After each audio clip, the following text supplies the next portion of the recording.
शीर्षक है कांच की मोहब्बत। मूवी की हलचल भरी जिंदगी में भी ऋत्विक और संभावना का घर एक शांत आशियाना था। दोनों की शादी को 3 साल हो चुके थे और हर दिन उनके प्यार को जैसे और भी गहराई देता जा रहा था। संभावना को ऋत्विक प्यार से सना बुलाता था और वही नाम अब उसके दिल की धड़कन बन चुका था। ऋत्विक को फ्रांस के एक प्रतिष्ठित विश्वविद्यालय से पोस्ट डॉक्टोरल रिसर्च के लिए बुलावा आया। यह उसके करियर का एक बड़ा मोड़ था, लेकिन सना को छोड़कर जाना उसके लिए आसान नहीं था।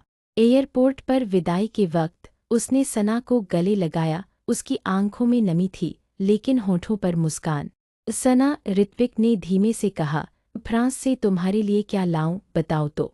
सना मुस्कराई, मेरे पास तो हर विदेशी चीज का कलेक्शन है, लेकिन इस बार एक कांच की खूबसूरत छवि लाना, कुछ ऐसा जो सिर्फ मेरे लिए हो, जिसमें तुम्हारी और मेरी यादें कैद हों। ऋत्विक ने उसकी बात को दिल में उतार लिया और वादा किया कि वह वही लाएगा। 1 साल बाद जब ऋत्विक वापस आया, सना उसे देखकर खिल उठी। उसकी बाहों में सिमट गई जैसे वो एक युग बाद लौटा हो। तुम्हारा तोहफा, इस सना ने चहकते हुए पूछा।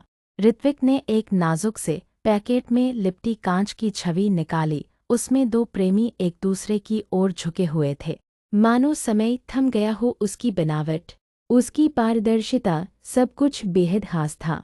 ये देखो, ऋत्विक ने कहा, और तुम्हारे लिए, मेरी सना के लिए। सना की आंखें भर आईं, ये बेहद सुंदर है ऋत्विक, जैसे मेरी आत्मा को छू गया हो। वक्त बीता, साल दर साल ऋत्विक अपने काम में और सना अपने घर और कला के शौक में व्यस्त हो गई। उनके बीच सब सामान्य था, प्रेम भी, हंसी भी और कभी कभी तकरार भी। फिर एक दिन ऋत्विक अपने पुराने मित्र नीलोत्पल के घर पहली बार मिलने गया। कॉलेज का दोस्त, जो अब मुंबई में ही रहता था, गर्मजोशी से स्वागत हुआ। नीलो ने उसे ड्राइंग रूम में बैठाया। जैसे ही ऋत्विक ने नज़र दौड़ाई, उसकी नज़र एक शोकेस पर पड़ी। वहाँ वही कांच की छवि रखी थी, बिल्कुल वही जिसे वह सना के लिए फ्रांस से लाया था। उसका दिल धक धक करने लगा। वह धीरे से उठा और उस छवि को उठाकर देखा। छवि के नीचे कुछ उकेरा हुआ था, with love to Neel from Sana. क्षण भर के लिए दुनिया थम गई, हाथ कांपने लगे। वह छवि हाथ से फिसली और जमीन पर गिरकर चकनाचूर हो गई। नीलो अंदर से भागा भागा आया। क्या हुआ ऋत्विक, सब ठीक है? ऋत्विक की आंखों में आंसू थे, पर वह कुछ नहीं बोल पाया। शब्द जैसे गले में अटक गए हों। उसके मन में प्रश्नों का तूफान था। क्या सना झूठा प्यार दिखा रही थी इतने वर्षों से? क्या मैं इतना सरल था कि धोखा खा गया? किसे अपना मानूं, उस औरत को जिससे मैंने बेशुमार मोहब्बत की, या उस दोस्त को जिसे भाई माना? नीलो कुछ कहने की कोशिश कर रहा था, लेकिन ऋत्विक कुछ सुनना नहीं चाहता था। वह चुपचाप बाहर निकल गया। रास्ते भर उसकी आंखें नम थीं। उसे याद आया सना की वो मुस्कान, जब उसने छवि पाई थी, वो आंसू, वो गले लगना, क्या सब अभिनय था? घर पहुंचकर सना ने दरवाज़ा खोला और जैसे ही ऋत्विक को देखा, समझ गई कुछ ठीक नहीं। क्या हुआ ऋत्विक, सब ठीक है? तो उसने घबराकर पूछा। ऋत्विक ने उसकी आंखों में देखा, गहरी, बहुत गहरी। सना, क्या तुमने वही कांच की छवि नीलोत्पल को भी दी थी?